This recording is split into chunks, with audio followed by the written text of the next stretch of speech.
আসসালামু আলাইকুম রহমতুল্লাহি ওয়া বারাকাতুহু। ইনশাআল্লাহ আজকে আমরা আলোচনা শুনবো শীতকাল নিয়ে।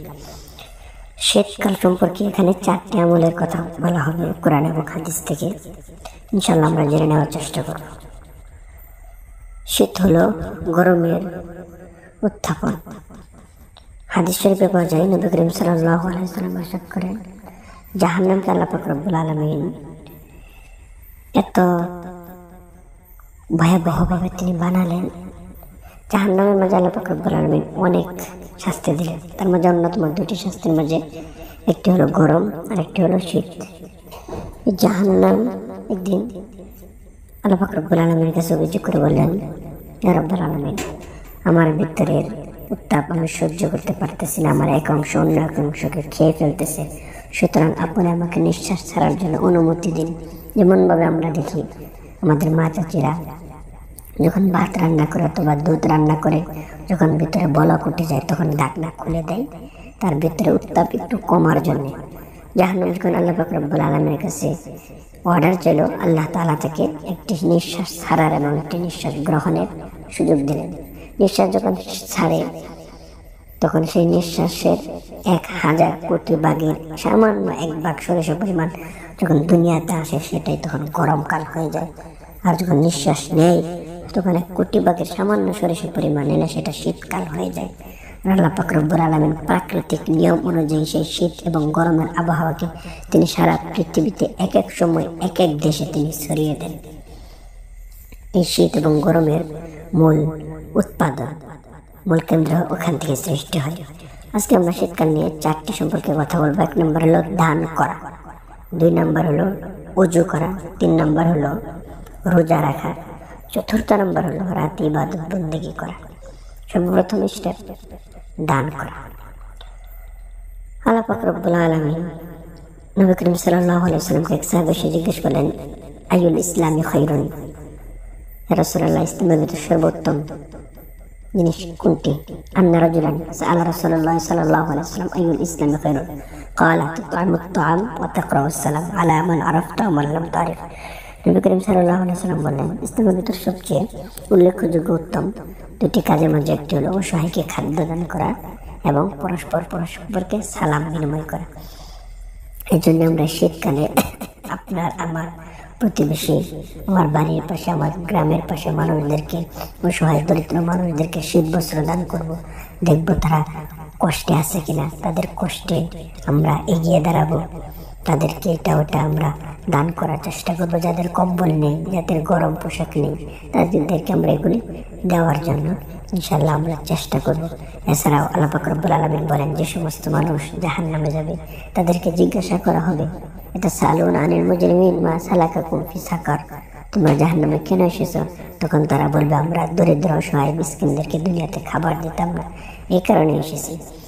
হাদিসে পাওয়া যায়, আল্লাহ পাক রব্বুল আলামিন কিয়ামতের দিন মানুষদেরকে বলবে, আমি অসুস্থ ছিলাম, আমাকে দেখতে এসোনি, আমি অভাবনট ছিলাম, আমাকে তোমরা সাহায্য করনি, আমি হাত পেতেছিলাম কিন্তু আমাকে সাহায্য দাওনি, কেন দাওনি?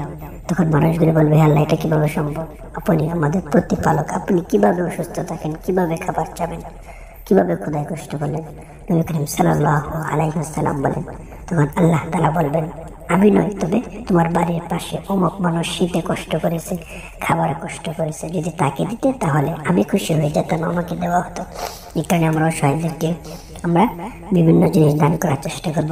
বিশেষ করে মুরব্বী চাচা, আপনার দাদা এই শীতকালে ঠান্ডা পানি দিয়ে উজু করে মসজিদে আসতে পারেন, আপনি যদি একটি ফ্লাক্স কিনে দেন আর আপনার এই ফ্লাক্স দিয়ে গরম পানি করে যদি মসজিদে নামাজ পড়ে, তাহলে আপনি যেন তাকে ফ্লাক্স দিলেন না, বরং আপনি আপনার জান্নাতটাকে খরিদ করে নিলেন। আল্লাহ পাক রব্বুল আলামিন পবিত্র কোরআনে কারিমে বলেন, কুনতুম খায়রা উম্মাতিন উখরিজাত লিন-নাস তা'মুরুনা বিল মা'রুফ ওয়া তানহাউনা আনিল মুনকার। মানুষকে বের করা হয়েছে কল্যাণের জন্য, মঙ্গলের জন্য। একজন মানুষ অপর মানুষের কল্যাণ নেই, তারা নিজেরা দাঁড়িয়ে যাবে, যদি না দাঁড়ায় তাহলে তো তারা কুনতুম খায়রা উম্মাত, শ্রেষ্ঠ উম্মত হতে পারবে না। উম্মতি মুহাম্মদী নামকরণের কারণ, শ্রেষ্ঠত্ব দেওয়ার কারণই হলো কল্যাণে এগিয়ে আসবে।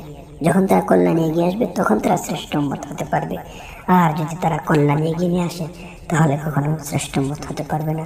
তাছাড়া নবীজি সাল্লাল্লাহু আলাইহি সাল্লাম হাদিসের মাঝে বলেন, লা ইয়ারহামুল্লাহু মান লা ইয়ারহামুন নাস, যে ব্যক্তি মানুষের উপর রহম করে না আল্লাহ তাআলাও তার উপর রহম করে না। আর শুধু মানুষ নয়, প্রাণীর উপর রহম করলে আল্লাহ তাআলা খুশি হয়ে যান। বনী ইসরায়েলের ঘটনা, একজন বেশ্যা পতিতা মহিলা একটি পিপাসার্ত কুকুরকে পানি পান করে সে ব্যক্তি জান্নাত পেয়ে গেল। নবীজি সাল্লাল্লাহু আলাইহি সাল্লাম মেরাজের রাত্রে তাকে জান্নাতে দেখে আসলেন। এখন কথা হলো, একজন খারাপ মহিলা যদি একটি নিকৃষ্ট প্রাণী কুকুরকে, কুত্তাকে পানি পান করানোর কারণে জান্নাত পায়, তাহলে আপনি আশরাফুল মাখলুকাত, শ্রেষ্ঠ জাতি, শ্রেষ্ঠ প্রাণী মানুষকে এই শীতের সময় তারা কষ্ট করবে, তাদের পাশে দাঁড়ালে কি আপনি জান্নাত পাবেন না? অবশ্যই পাবেন। আর যদি না দাঁড়ান, একজন মহিলা সে নামাজ পড়তো, রোজা রাখতো, সবকিছু করতো, কিন্তু একটি বিড়ালকে কষ্ট দেওয়ার কারণে আল্লাহ পাক রব্বুল আলামিন তাকে জাহান্নামে দিলেন। নবীজি সাল্লাল্লাহু আলাইহি ওয়াসাল্লাম তাকেও মেরাজের রাত্রে জাহান্নামে দেখে আসলেন। তাছাড়া মুসলিমের বর্ণনা এসেছে, নবীজি সাল্লাল্লাহু আলাইহি ওয়াসাল্লাম বলেন, কোনো ব্যক্তি যদি কোনো ব্যক্তিকে পানি পান করায়, আল্লাহ পাক রব্বুল আলামিন তাকে জান্নাতে পানি পান করাবেন। কোনো ব্যক্তি যদি তাকে দুনিয়ার কোনো সামান্য পরিমাণ খেজুর, খুরমা খাবার দেয়, আল্লাহ তাআলা তার জন্য জান্নাতে খাবার রেডি রাখবেন। যে ব্যক্তি দুনিয়াতে কোনো অসহায় দরিদ্র ব্যক্তিকে গরম পোশাক দেবে, চাদর দেবে, আল্লাহ তাআলা তার জন্য জান্নাতের রেশমি পোশাক তিনি রেখে দিবেন। ওয়ালিবাসুহুম ফিহা হারির। নবীজি সাল্লাল্লাহু আলাইহি ওয়াসাল্লাম তিনি তার শত্রুকেও খেয়াল রাখতেন। সুতরাং আপনার প্রতিবেশী সে অসহায় দরিদ্র, কিন্তু আপনার শত্রু, মানে আপনি তাকে দেখতে পারেন না বা সে আপনাকে দেখতে পারে না, তারপরে তার খেয়াল রাখতে হবে। নবীজি সাল্লাল্লাহু আলাইহি ওয়াসাল্লাম যখন যে রাস্তা দিয়ে হাঁটতেন, ওই রাস্তায় একটি বুড়ি কাঁটা বিছিয়ে রাখতো। হঠাৎ করে নবীজি তাকে পান না। নবীজি তার বাড়িতে গিয়ে দেখেন বুড়ি মা অসুস্থ। নবীজি তখন তারও সেবা করলেন, তার জন্য দোয়া করলেন। নবীজি তার শত্রুকেও তিনি পর করে দেখেননি, তারও বিপদ আপদে তিনি হাত বাড়িয়ে দিয়েছেন। এই জন্য হাত বাড়াতে হবে। অসহায়কে সাহায্য করা, এটা নবীর চরিত্র। নবীজি সাল্লাল্লাহু আলাইহি ওয়াসাল্লামের পরে যখন সর্বপ্রথম ওহী নাযিল হলো, তখন তিনি ঘাবড়িয়ে গেলেন, ভয় পেয়ে গেলেন। তিনি তখন মা খাদিজার কাছে গিয়ে বললেন, আমি ভয় পেয়ে গেলাম, কি হয়েছে আমার? নবীজি সাল্লাল্লাহু আলাইহি ওয়াসাল্লামকে সান্ত্বনা দিয়ে তখন মা খাদিজা 5টি কথা বললেন যে আপনার কিচ্ছু হবে না, কারণ আপনি অসহায় মানুষদের পাশে দাঁড়ান, তাদের সমস্যা দেখলে আপনি ধৈর্য দেন, আপনি তাদের পাশে গিয়ে দাঁড়ান, তারা অসহায়ের বৃত্তে পড়ে গেলে বা অনাটনে পড়লে, সুতরাং আপনার কিচ্ছু হবে না। আল্লাহ তাআলা বলেছেন, যে ব্যক্তি অসহায়ের পাশে দাঁড়ায় আল্লাহ তাআলা তার পাশে দাঁড়ায়। এজন্য কোনো ব্যক্তি অসহায় হলে, দরিদ্র হলে, তার অভাব অনাটন হলে আমাদের দেখতে হবে, তার পাশে গিয়ে দাঁড়াতে হবে। আপনার পাশে বাড়িতে আগুন লেগেছে, আপনি দৌড় দিবেন, বালতি নিয়ে যেই দৌড় দাও, পানি আনো, আগুন নিভাতে হবে। কোনো ব্যক্তি অসুস্থ হয়েছে, অ্যাক্সিডেন্ট হয়েছে, দুর্ঘটনার শিকার, দৌড় দিয়ে তাকে বাঁচাতে হবে, চেষ্টা করতে হবে। কিন্তু বর্তমানে হায় আফসোস, আমরা তা করে না। অনেক দেখা যায় রাস্তাঘাটে মানুষ দুর্ঘটনার শিকার হলে মানুষগুলো আরো মোবাইল দিয়ে ভিডিও করে ছবি তুলে, কিন্তু তাকে বাঁচানোর চেষ্টা করে না, কেউ তো হাসপাতালে নেয় না। আবার কিছু কিছু মানুষ তো আছে টাটকা ডাকাত, দেখা যায় একটি দুর্ঘটনায় মানুষ পড়ে গেল, গাড়ি অ্যাক্সিডেন্ট হলো, মানুষ ধরে দিয়ে আরো তার পকেটে হাত দিয়ে ডাকাতি করার জন্য। মানুষ কত নিচু নেমে গেছে। তাই তো নবীজি বললেন, কিয়ামতের আগে মূর্খতা বর্ষণ হবে। সাহাবী জিজ্ঞেস করলেন, ইয়া রাসূলুল্লাহ, আমরা তো জানি বৃষ্টি বর্ষণ হয়, মূর্খতা কিভাবে বর্ষণ হবে? নবীজি বললেন, হ্যাঁ, এমন একটি যেমন আসবে, মানুষের ভিতরে কোনো রকম মনুষ্যত্ব থাকবে না, মানুষগুলি মূর্খের চেয়েও বেশি কাজ করবে। সেই জামানা কি এখন নয় আপনার কাছে মনে হয়? দ্বিতীয় হলো, ওযু করতে হবে। ঠান্ডা পানি দিকে ওযু করা, আমরা ভয় পেয়ে গেলে হবে না। নবীজি সাল্লাল্লাহু আলাইহি ওয়াসাল্লাম ইরশাদ করেন, আল্লাহর কাছে প্রিয় দুটি আমল, অনেক প্রিয়, তিনি অনেক পছন্দ করেন। তার মাঝে একটা হলো শীতে ঠান্ডা পানি দিয়ে ওযু করা, এবং গরমের দিন যেদিন দিন লম্বা থাকে ওই দিন রোজা রাখা। আল্লাহ পাক রব্বুল আলামিনের কাছে দুটি আমল অনেক বেশি প্রিয়। কোনো ব্যক্তি যখন ঠান্ডা পানি দিয়ে ওযু করে মসজিদে যায়, আল্লাহ তাআলা তার প্রতি খুশি হয়ে যান। নবীজি সাল্লাল্লাহু আলাইহি ওয়াসাল্লাম হাদিসে বলেন, ওযু করলে হাতের, মুখের যা আছে সমস্ত গুনাহগুলি তার অঙ্গ থেকে ঝরে পড়তে থাকে। এক সাহাবী জিজ্ঞেস করলেন, ইয়া রাসূলুল্লাহ, আপনি যে বললেন মানুষের হাতের অঙ্গ থেকে গুনাহ ঝরবে, মানুষের নখের ভিতর থেকে কিভাবে গুনাহ ঝরবে? নবীজি বলেন, হ্যাঁ, ওযুরের তো পাওয়ার, নখের ভিতর থেকেও গুনাহ ঝরে যায়। তাছাড়া নবীজি বলেন, ওযুর অঙ্গগুলো ঝলমল করতে থাকবে। কাল কিয়ামতের দিন হাজার হাজার কোটি কোটি উম্মতের মধ্য থেকে আমি আমার উম্মতকে চিনব, এই ওযুর অঙ্গ তাদের ঝলমল করবে দেখি। আর আপনি ওযু তো দূরের কথা, নামাজই পড়েন না, ওযু দিয়ে কি দরকার? তাহলে নবীজি তো আপনাকে উম্মত বলে চিনবে না।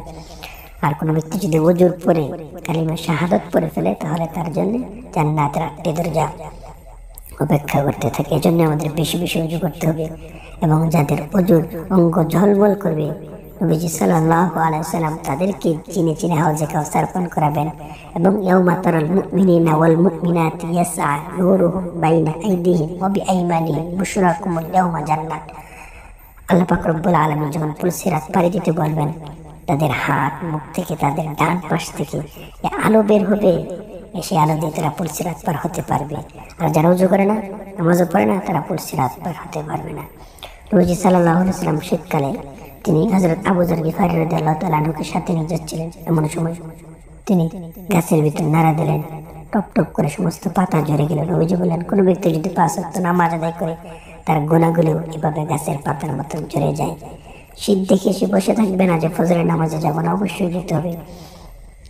নবীজি সাল্লাল্লাহু আলাইহি ওয়াসাল্লাম ইরশাদ করেন, নামাজের সময় ফেরেশতারা মসজিদের দরজায় এসে খাড়া হয়ে যায় এবং দেখে কোন ব্যক্তি কখন কিভাবে আসতেছে।